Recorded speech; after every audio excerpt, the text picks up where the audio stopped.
welcome everyone to the DisRupted podcast by the Dr. Matteo Franco. I always say that everyone's one disruption away from a better experience of this thing called life, whether we're stuck, happy where we're at, and looking for more. We're always just one disruption, one interaction away from a whole different experience of this thing called life. If you're listening to this, don't forget to go to YouTube at the Teo TV, all lowercase, and like and subscribe for the video experience. Let's get to it. All right. Welcome everyone to another episode here on DisRupted. I'm super excited for today's episode. This is episode 1. Yesterday was episode 0. We figured we'd start at 0. Today's episode 1. I'm super excited for today's guest. He's one of my great friends and business mentors and just life mentors as well. His name is Greg. I'm going to bring him on here in just a second. But super excited for you all to meet him. Again, if you guys haven't already, go ahead and hit that like and subscribe button over here. There it is. I got it. Go ahead and hit that like and subscribe button so you make sure you never miss a new video. And without further ado, I am going to bring on Greg Whitmire. Woo, woo, woo. What's up, Greg? What's happening? Thanks for being on today. I'll give a little bit of background with Greg on here too. Greg and I have been doing calls for 2 or 3 years, somewhere in there. Somewhere in there. Yeah, we met about 3 years ago, I know. And then just our relationships built further. We met at a group where they only invite awesome people. It's this group called Tribe. Basically, every time I meet someone, it's always at an event where they just invite a bunch of awesome people. That's my philosophy on it, at least. But I'll go ahead and let Greg kind of introduce himself. I'll let you go take it away. Tell us a little bit about yourself. Always the fun part, right? So yeah, I'm Greg. Hi. We have a couple different companies. We run a mortgage company and a title and escrow company. We've had those for about 6 years. Been in the mortgage industry for about 20. Married for 15 to my beautiful and understanding wife, Melinda, who is a saint, and have one son, Colton, and 2 grandkids, Bodie and Lainey.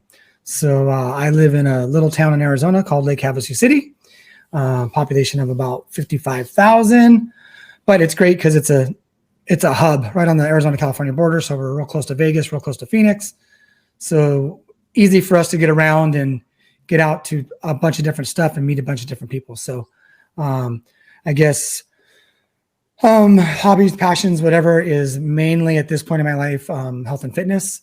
I'm a big CrossFitter and really hiker, backpacker, anything that's going to take me close to an edge that I probably shouldn't be, and then allow me to still be here. So, really love the word misogi, which is from the Comfort Crisis. And he says in there, it's something that should 50% you should die, but not die.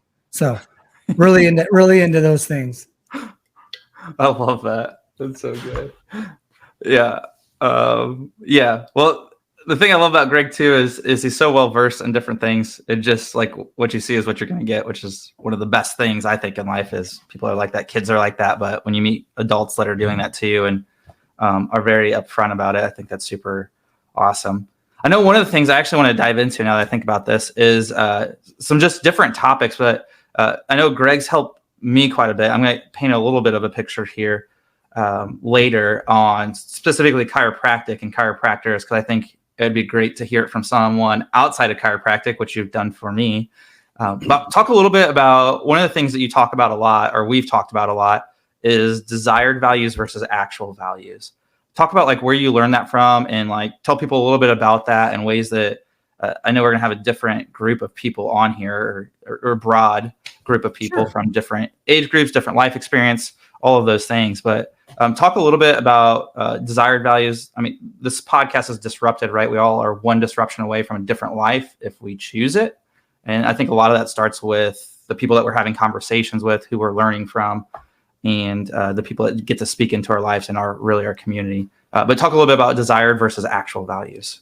Absolutely. So you can see, if you can see, like I don't have very good eyes at this age anymore, but behind me, there's a bunch of gears, and those are the values, core values of all of our companies. And so some of those, I would say most of those are probably lived. Some still have some desire in them. And so when I break that down, if I was to ask you or ask myself, right, like, what do I value? And I think that a lot of us say we value certain things, but our actions and behaviors don't show that we do. So that's what I consider a desired value. So courage is a value that a lot of people either live or desire, right? And so lived would be like, and it depends on what your definition of courage is, but firemen run into a burning building when everybody else is running out, right? So that's an act of courage. They are living a courageous life. They value courage, or they wouldn't do it, or they're just completely blocked that part of their brain out and they don't understand fear, right? And so when I look at what I actually value and then what I want to value, what I want to be more of an honest person, because honestly, everybody lies about something. And so to be 100% honest, I don't know if that's humanly possible, even if it's just lies to ourselves, right? And so honesty for me is like one that it's one of my values. Honesty, integrity are one of my values. That sometimes they're lived and then other times they're desired. So I can look at this is who I want to become. And then what are the behaviors and actions that I need to do to emulate that value? That would be a desired value. Lived value would be like, hey, Mateo, I'm going to follow you around for the next week, right? And you might say that you're charitable, and then your actions might actually say differently. Not in a bad way. Like some people look at when I talk about it, they're like, well, that seems so negative. And it's like, it's not a negative thing, but to me, the highest form of stress is being not in alignment. Right. Authenticity is really big for me. That's why, like you said, you what you see is what you get. I'm very childlike in that manner. My wife might say there's points where I'm childish too, but I like to say that I'm childlike in that way. Like, my delivery could be better on some things, right? But honesty for me, the truth, like people say the truth hurts, and it's because it does. And so if you tell people the truth, then a lot of times people will say that you're mean or you're rude, and so that's usually in delivery. But if you ask me a question and you're looking for an answer from me, and I give you the truth and you get butthurt, then that's on you. I think so.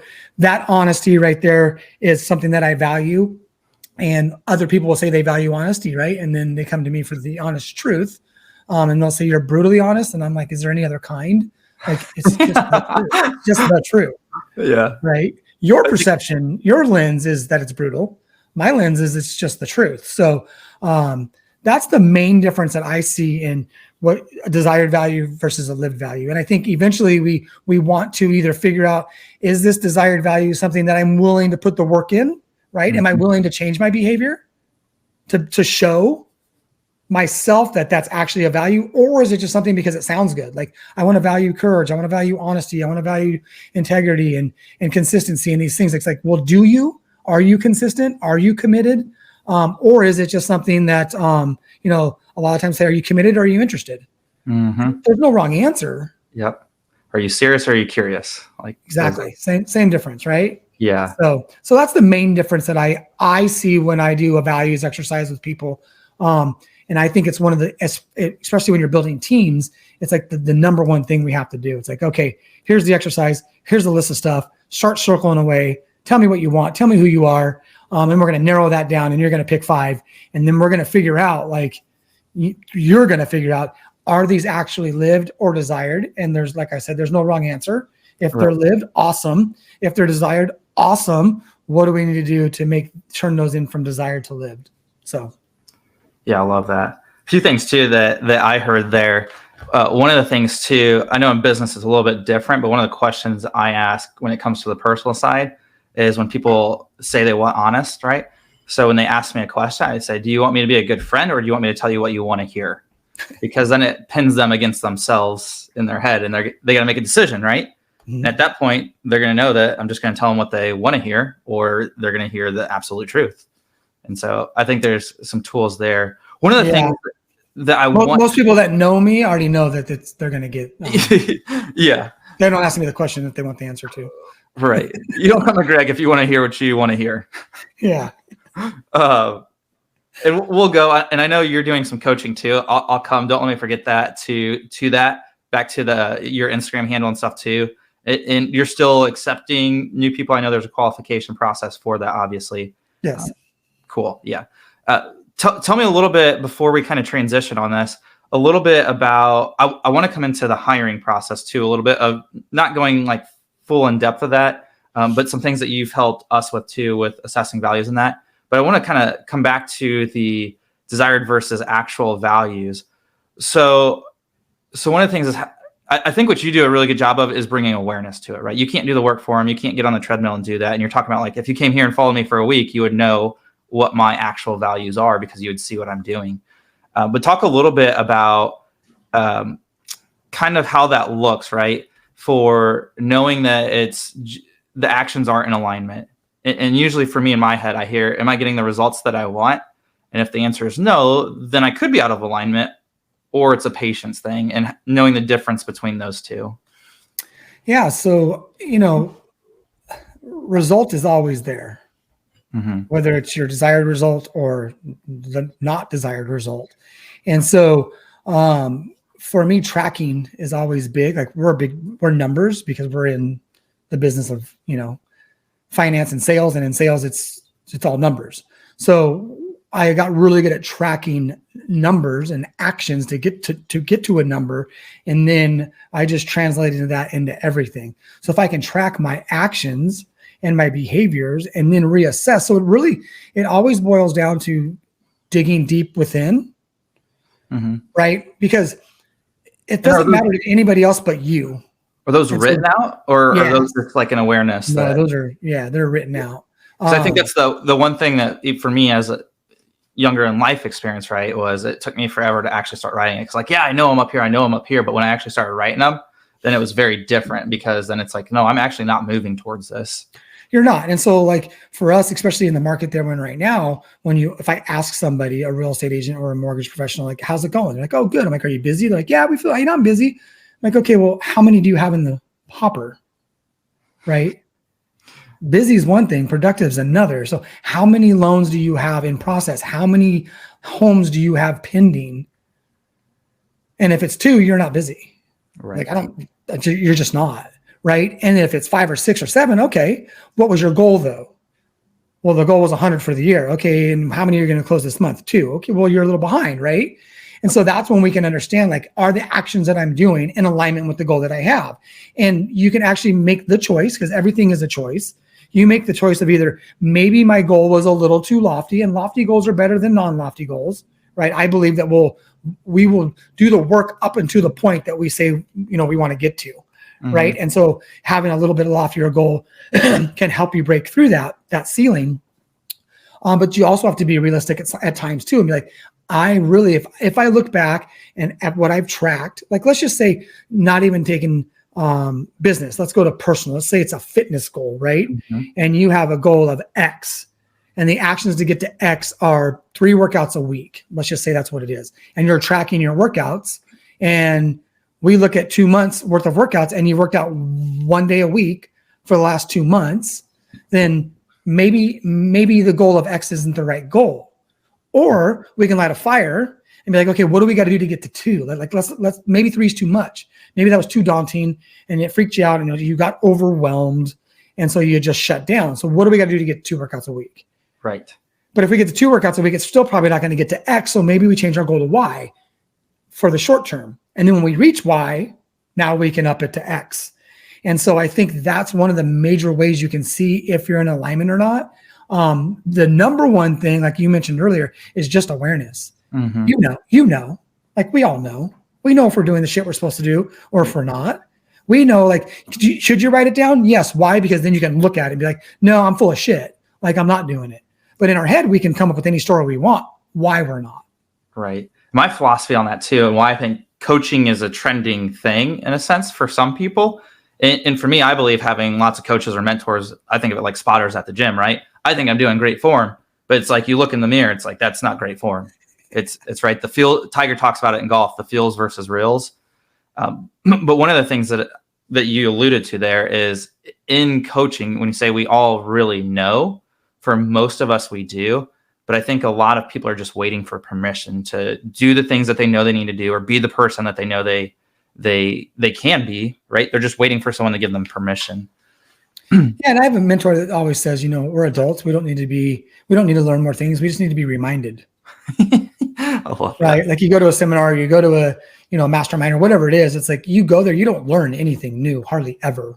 You might have an epiphany, you might have an aha moment, but that's just because you're being reminded. It's like, and then you always get in coaching. Like, I know. It's like, well, if you did, then do it. Yeah. Then it gets real harsh. Well, if you already know, then, but you're not doing it, where's the disconnect? And so through your experience, would you say, because I feel like this was it for me, and I'm starting to really learn it now, and I think that there's a quote that goes off of it that's like, we overshoot what we can do in a year and we undershoot what we can do in 5 years or something like that. But I think one of the things, even with fitness, like what I realized for me is like, I pause like all of my stuff. Like I look good, but I did not feel good.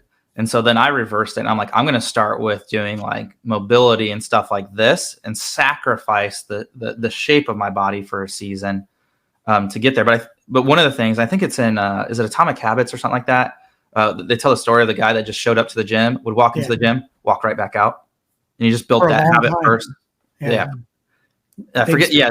The time range for that. And then the next thing was he like walked in. A long time, like longer than anybody that I know would ever do it. Like 6 months or something like that. Something crazy. Yeah. So it's like, but I also feel in today's society there is this, the perspective on time is very skewed. Of everyone's always like, they're always chasing, and then we end up just blowing through years, not doing anything productive, because we're just chasing our tails basically through it, because there's no intention on where we desire to go. That's it, is intention. It's like, we don't have a long time, but we do. Right. It's weird. It's one of those things that, people say, well, you don't know when you're going to go. And it's true. You don't. Right. Mm-hmm. And if we looked at that all the time, then we would be doing, it doesn't mean you have to do everything in 5 minutes. Right. But at least do something in that 5 minutes that's going to get you closer to the goal that you had. And if you do that consistently over time with that intent, then you're going to reach that goal. Like that guy in Atomic Habits, I think he's like an ultra runner now. Mm-hmm. Right. And so he went from just walking to the gym and walking out for a long period of time just to get himself in the habit of going to the gym before he even picked up a weight or gone on a treadmill or anything like that, to where he's now running 100-mile races. And, from the outside looking in, people are like, oh, well, he's just fit. Like, I can't do that. They don't know the 3 or 4 years that it took him to get to the point where he's now running 100-milers. Right. Yeah. And so, and it's the choose your hard part of that, right? Is like being stuck where you are. I always say this all the time, being stuck where, if you're happy there, cool. Like, there's no judgment either way. You can choose whatever you want. It's your life. You're always at choice. And people say it and it's trendy and stuff, but it's actually like living it. It's like, you can choose to be where you're at. Being stuck is hard. It feels very hard. Going to the gym every day is very hard, right? Staying fit is very hard. Like it's all hard. So having a heart attack, having triple bypass surgery is really hard too. Right. So it's like, if we can accept that and it doesn't have to feel that way. We can choose how we feel too. If we just accept that as the outcome, then we get to choose how we the results that we want to reap in the in between. Yeah, I think honestly, deep down inside, we choose the result anyway. Even if it's a shitty result, we chose it. Right. We just don't want to admit that we chose it. Right. If there's outside external factors, you don't know, it's this, it's that. It's like, okay. It's that keyword responsibility, huh? You're not wrong, but you're not right either. Yeah. If we can take personal responsibility to the core of almost everything, and it sounds, difficult, and it is, and I think a lot of people mix personal responsibility with blame, right? Like, I don't have to blame myself, but I can take responsibility for the fact that this happened. Like, what part did I have in this moment that maybe if I would have done something differently, it would have a different outcome. Right. And that's crucial. Guilt and shame don't really move anyone. It's to go to Jim Rohn said this, use the past as an education, not a burden. And so I don't know. Sometimes I do guilt running.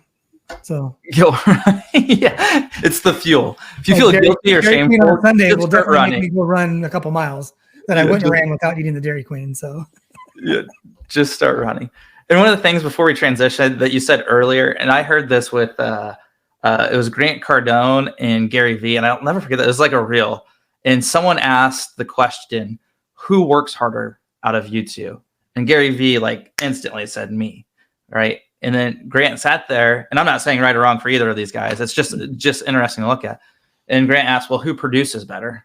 And that was the switch, because we talked about that earlier, right? I think there is, and it doesn't matter. Depends on the metric. It depends on your metrics too. Right. Yeah, like Gary Vee would probably say, "Well, I'm happier. I'm happier than you, but you're richer than me." Right. And so you have more money, but no relationships. You have relationships, no money, or however it shapes out. Yeah, there's values for sure. And it just goes back to what is it that you want?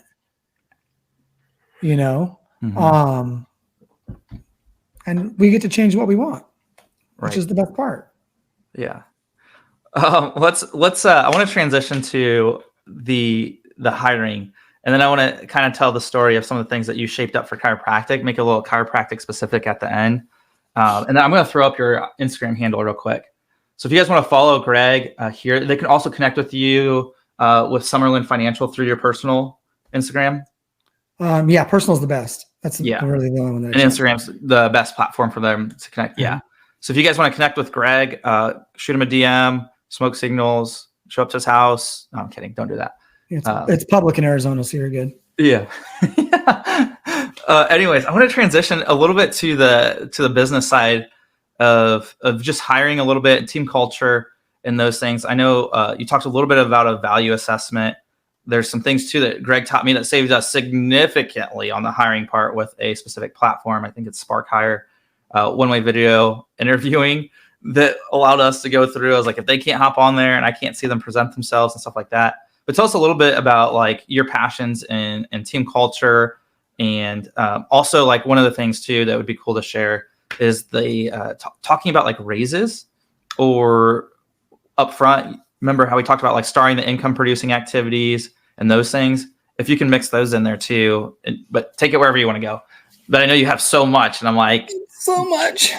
Yeah. So, and team is always like, let me preface this as a young business owner, right? The number one thing that, and I don't have the experience yet. I'm now going on 5 years, but usually it's the team or the people that stress out a business. And I heard you say this before, there's no business problems, there's personal problems. There's only personal problems. Correct. That's all. It's really all it boils down to.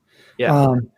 Like if somebody's not performing and you're having that conversation, like, hey, especially over metrics, like doesn't seem like you're doing the calls or the meetings or the appointments or the whatever. And as they're talking through why they're not, it's like, okay, so what else aren't you telling me? And as you dig deeper and deeper, because that's all we should be doing as leaders or coaches or mentors or anything, is really just asking questions and asking better questions to get better answers. But it will always boil down to something personal. Mm-hmm. And so if we can fix, it's not even fix, it's get them to self-aware what that is so they can fix, because that's what I believe coaching is. I was taught that by John Maxwell. It's like training is me telling you what to do. Coaching is me having you self-aware on what you need to do and then you doing it. Right. Good. And so, and I think a lot of people get that mixed up, especially since coaching is so popular now. But for me, he's probably the ultimate all-time, now still living best coach of all time. So when I thought about that, they taught us how to juggle. We had to teach each other how to juggle. I was at an event with him and we had to go team up. And then it's like, I'm like, no, do this, do that, do this. No, you need to. And like, then other guy's turn and I'm doing, he's like, no, do this, do that. And so then the guy gets done. They bring someone up on stage and who's the worst juggler? And they're like, the one guy's like, this guy, my partner was the worst juggler. And so they bring him up there and they have him start juggling and they stop. And then the guy's like, hey, how did it feel? What did you feel like you were doing right? What did you feel like you were doing wrong? And the guy's like, well, it's hard with the transition for the second ball. And we'll see, try that. And so then they went again. And so they went through this process. And then the guy ended up being a pretty decent juggler by the time they were done. And you could see all of us going, I was just telling the dude, like, you suck. Like, use that hand, like throw it higher, instead of getting them too self-aware. Right? So in a team, it's the same thing. It's like if I don't remember what the stat is. Our buddy Josh gave me this stat because he's really big on hiring. It's like one good person can attract like another good person, but one bad person will attract 3 people to the dark side. So if Mm-hmm. you have one bad person in your organization, they will bring 3 more people down with them. And so, the old saying used to be always slow to hire, quick to fire. And I think now most people are on the lines of quick to hire, quick to fire. Like there's just so many people that if you have the systems and process and values and things in place of how you want somebody to fit into your organization or into your culture, you get them in because you don't know, because like I can tell you all the things that you want to hear for 6 months as you court me to hire me. And then when I actually get into the system, be a completely different person. Right. And so it's hard to put the stresses and the things on people that they're going to have to deal with on their day-to-day activities within their job by just interviewing. And so for me, because of what we do, it's more recruiting. And in recruiting, we talk about, what if I could give somebody the experience of working here without working here? And so it's a lot of more work of these types of things, right? Getting on calls, getting on Zooms, putting out content, inviting them to meetings that we have, inviting them to seminars that we put on so they can see the things that we do that maybe their organization doesn't. So over time, they'll be like, like I have a mentor that says in the real estate world, he's like, I understand that you're really happy with where you're at, but if that was to ever change, I just want us to be the brokerage of choice for you. And then giving them things free, right? All value all the time, helping them with their business. And so Spark Hire works really well because it is a one-way interview. And for what we do, social media is pretty big and making content is pretty big. And I don't like being on video as much or more than anybody else. But it's a necessary evil that we have in our world today. And so if you can't get on there and answer 4 questions because you're too nervous to be on video, then, to do the sales that we do, it's probably not going to work out because you're going to have whatever limiting belief that you're going to have on why I sound a certain way. Like I can hear me right now. My voice is raspy as shit. It's just that's my voice. It took a long time for me to understand that that's just my voice, right? That's how Mateo's always heard me. When I play it back, I hear something different, but it's not any different than how Mateo's always heard me, right? And so that was a really good tool because now did it weed out some people that might have been a good fit? Sure. That's always the possibility. And then knowing through those 4 questions, how they answer them helps you align with what kind of values they have. We used to use the DISC profile a lot. And it's still a really good tool to see if their personality is going to fit the job that you're putting them in. And so EOS is a really good system for hiring and culture. And they always talk about, right person, right job, right? And so if you can find the right person that is a good teammate, you might just have them in the wrong job, which is okay, right? That's like you do the exercise, write down all the things you love about your job, write down all the things that you hate, and let somebody do that. And then you can figure out like, maybe it's just because they're not good at these certain things that this position is not the right position, but we love having them around. They're fun to be around. They fit the culture. They have honesty and integrity. They have great commitment. Like they meet all of the things that we need. They're just not good in sales. Okay, well, where can we transition them? Because firing them out of sales might be the best idea, but putting them into something in operations is also the best idea, right? And so it took a long time to figure those things out, and I fall in love with people really fast. And then I feel really guilty if I have to get rid of them. And so it's really difficult for me. I'm more of the quick to hire, slow to fire, which is not cost effective. So if you're looking at doing that, don't do that. And sometimes it can be a cancer and spread out through the organization and be super bad anyway. And so as a leader, you have to recognize those things and counsel on those things and then see like, and, honestly, your gut will always tell you it does. It's pretty good. And, all you have to do is watch the actions and behaviors. Right. So I think especially in like probably the earlier days too, because that's why it's so fun because you have now all this experience, like everyone, when they're hiring in the first place, I think there's a fine line between, that's the thing, right? Is knowing the questions to ask. Like you're asking them questions, you're letting them each time express or qualify in or out of their position. And I think in the beginning, is we don't know what questions to ask. And like for me, for all of our calls, right? I'm so upset that they can't read my mind. I'm like, they should be able to do all of these things. And it's like teaching a letter of an alphabet in my head when I'm showing them something. And I'm like, how do we not get this after like 2 weeks, right? And some of that comes into the quality of hires that we made. And then also knowing and having those things laid out clearly up front, and then asking those questions to make sure they're in the right position. And I think there's something too, at least for me, is having people like that. Obviously we want them to produce in the business, but just having like, and it's, you can't have everyone this way, but having like just someone that gives you your team, your culture, just like good energy to be around. I think there's value in that too. A lot of what I'm hearing too is the better that you get at the hiring, the more it protects you on the back end from those things. It doesn't mean that you never make a bad hire, but if you can get better at asking the questions and qualifying up front, it kind of protects, which most of us feel, right? We don't want to have to fire someone. We hope that everyone that we hire stays, produces, all of those things, but that's just not the reality of it. It's not. And a lot of times I have to change my mindset in that I'm not firing them. They're firing them. Yeah. Right. And I know this is something I've told you a bunch, and my coach tells me all the time. They're not me. And if they were me, then they wouldn't need me. Right? Like in your world, in the chiropractor world, like to get an associate doc, if the associate doc was as good as you, they wouldn't be an associate doc. Right. Or at least not for long. Right. They'd go do their thing. Right. So sometimes like we need the people in the roles.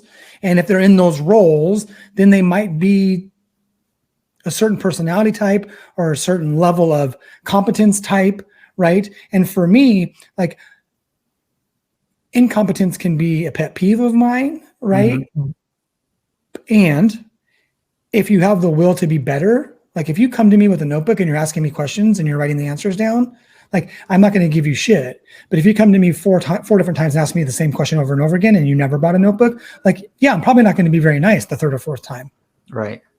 Because like at that point, you're like what I call an asshole, right? You just come in, you're an asshole that asks a bunch of questions, but you never retain the information, nor do you have a desire to, because you feel like you could just come ask me all the time. Right. You're just going through the motions. Mm-hmm. And that's the thing that you said too about you're not firing them. They're firing themselves. That comes back to the agreements that you make up front. And then when you sit down and said, this is our agreement, right? And the saying that we have and know is there's no such thing as small agreements, is then if they're not producing in agreement to that, within X amount of time, if it's someone that's been continuing not producing, they have everything they need at this point. Like you said, you have the agreements, and then if they're not, you have counsel. Hey, right. Remember we said this, like, what can I do to help you be better at meeting the expectation that we had for you in the beginning per our agreement? And if they're moving forward, then you're great. But if it's the same, you meet 3 different times and it's not happening, it's like, well, it's real easy. You said you would do these things, you didn't. And therefore the consequence, repercussion, whatever shitty bad word you want to use for it is like if you were me, what would you do? If you were the boss and this was the employee, would you keep yourself or would you fire yourself? Mm-hmm. And most of them will say at that point, I would fire myself. Well, you just did. Yeah. I love it. That's so good. And I know a lot of people are going to take if they're paying attention, I hope that they heard the notebook part. Maybe we should have started with, hey, get your notebook out and do that, because this stuff is, and I know a lot of my friends too, because there's a lot of the tools that you've given me that I have passed on. So like, hey, here's something to like look at, even the income producing. If you want to raise, go ahead and make a list of all the things that you're doing. Star the income producing activities, and then tell me what more income producing activities or activity that you're going to create that produces income to give yourself that raise. Yeah. Or just show me, or just do it. Yeah. Right. When you show me the revenue is whatever X because of the things that you've been doing. And now, like, entitlement is such a shitty word, but I did these things to bring you more revenue. Let's talk about how I get a piece of that now. Mm-hmm. Instead of always like, hey, if I do these things, will you give me a piece of this? It's like, oh, I mean, yes, probably. But what if you just did it? Right. Right. And then you go back and be like, hey, these are the things I did. Then you show me all kinds of business sense too. Like, you understand that these business producing activities are going to produce more revenue, which are going to produce more money. And now there's a bigger pie for me to get a piece of. And now I'm going to ask for that piece. Andy Frisello put a thing out a couple months ago. And I love him because he's very blatant. Mm-hmm. And he's like, I'm so tired of people talking about, self-worth. not in the sense of not having self-worth, but like knowing your self-worth. It's like, if you don't think that you're getting paid what you should get paid where you're at, it's only one of two things. Either you're not producing enough or you're getting exactly what you're supposed to get. Because if you were producing more, you would either get what you're supposed to get, or you would move on to someone that saw it in you and would give it to you as well. Like, you can't just go to work every day and be like, I do so much and they don't even recognize it and I don't get paid enough. It's like, no, you're getting paid exactly what you're supposed to get paid. Right. Yeah. Because you only get what you tolerate. That's good. Yeah, that's the, I'll transition a little bit into the chiropractic because it's kind of the conversation that we had, right? Greg's like, you chiropractors, man, must be nice showing up these days, these hours. And so one of the things I was frustrated with was us getting new patients in and us closing more business and helping more people, closing more business. It's the same in my mind. I help more people, it closes more business. It does the same thing. It's all in alignment there. But I remember us having this conversation, and I looked at other chiropractors. I'm not saying a right or wrong way here. It's right. It's whatever. I mean, you're the owner. But I was complaining about this, but I was also only in there like basically 4 days a week or whatever, only scheduling new patients 4 days a week. And so, right, we can't, for me, as a doctor, I'm not going to have my broad schedule 7 days a week. The reason for that is that removes me from marketing. It doesn't give me the flexibility to market and be out closing new patients. And so for us, we transitioned our whole schedule because of that, because you basically called me out or just said like, hey, you're not in alignment. Because you weren't in alignment. Like, I get that a lot of chiropractors get into chiropractic because of the schedule. And I think that's great. Just like dentists do, just like dental hygienists do. They work just like nurses do. They only work 2 days a week, right? I understand the concept.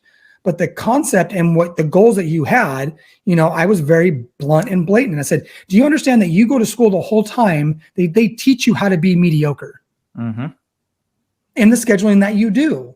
It doesn't mean it's not a great profession. It doesn't mean that you don't have the ability to make a bunch of money if that's your goal. If you want time more than money, then it's, working 3 days a week works out perfect. But I said, for what you're saying you want, you can't do those things. That doesn't align. It just doesn't add up. You got to figure out how to get the best bang for your buck within the time frame of what you're doing certain things, right? And so I could just hear it in your voice. You're like, huh.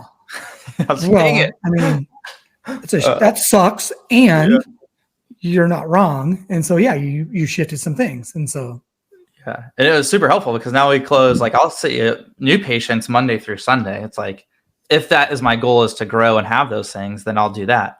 And then if it's a season where, like, now it's I call it pliability, right? It's flexibility with structure.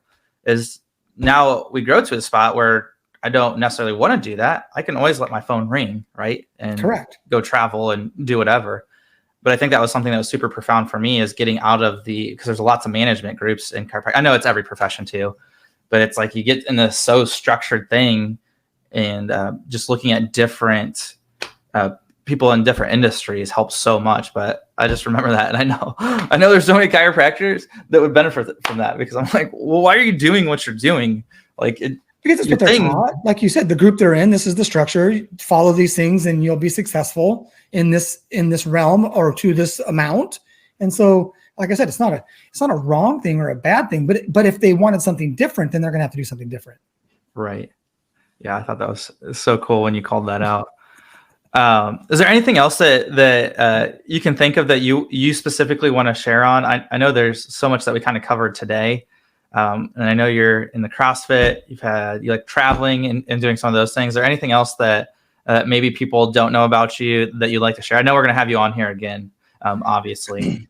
I mean, no, the one thing I want most people to get of anything that I say or talk when I talk is understanding the fact that, we've said it a couple times between the two of us, is that we're always at choice. And I think the more that people can get that ingrained into them, that it's my decision. It's nobody else's, right? And it starts with me, no matter what. I have to be the best version of me so that I can be the best husband, dad, granddad, leader, mentor, coach, all of those things. Because I tried to be all those things without being the best version of me. And it was a shit show, right? And then it was all the excuses on why it was a shit show. Right. And so somebody told me the other day, a couple of months ago, the difference between something being complex and something being complicated, right? We as humans will like to overcomplicate things because then we have an excuse on why we don't do them. But you don't understand, Mateo. It's very difficult. Like there's a lot of moving parts. Right. Things can be complex. But like you can't see the picture to the right of my gears. It says the answer is simple. And it's because it always is. Mm-hmm. It might be hard.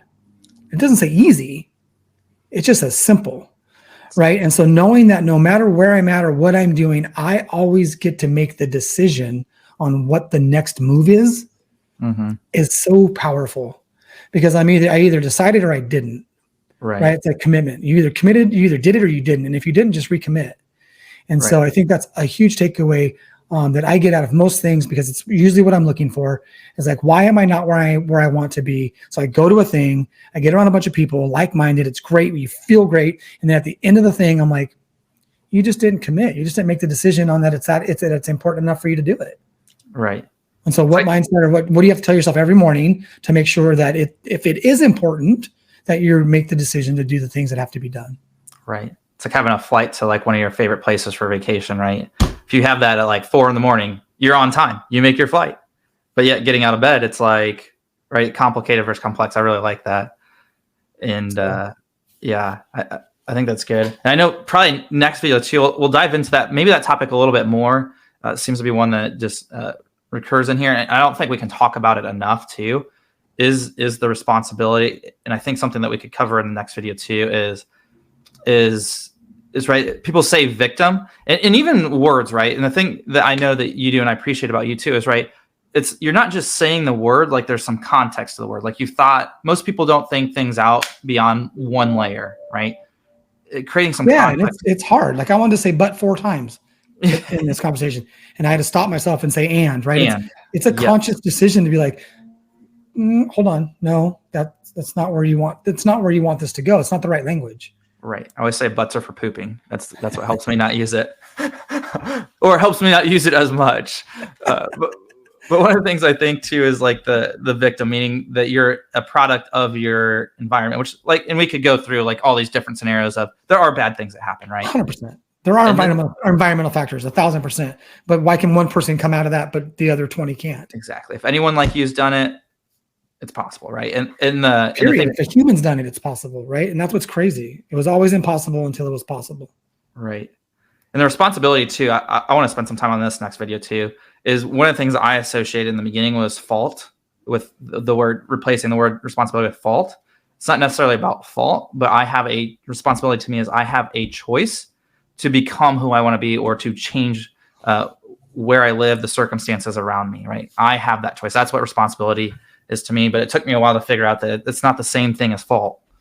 It's not. One of my favorite sayings on that topic is, you can't change something you don't own. That's good. That's so if you can't take ownership of it, you can't change it. Right. And we can only change what we can control. So, right.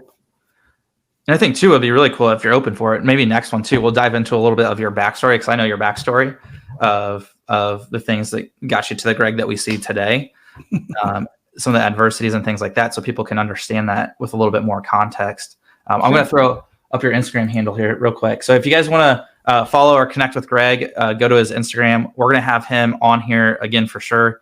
And but yeah, if you need to connect with him here on his Instagram for coaching, Summerlin, any of that stuff, where you just want to reach out and say hi. But he puts a lot of good content out there too. So if you guys want to follow him, go ahead and follow him there. Please do. And thank you so much for being on today, Greg. We'll have you on again. And just thank you so much for being a part of my life. I appreciate it very much, and very excited to share you with the world. Thanks, Greg. All right. Thanks for tuning in to today's episode. If you're on YouTube, please like and subscribe so you never miss a disrupted video. And if you're listening to this on the podcast format, make sure to follow or like and subscribe as well. That way you never miss a podcast drop. And if there's a friend that would benefit from this, please feel free to share that with them. And we'll see you on the next episode.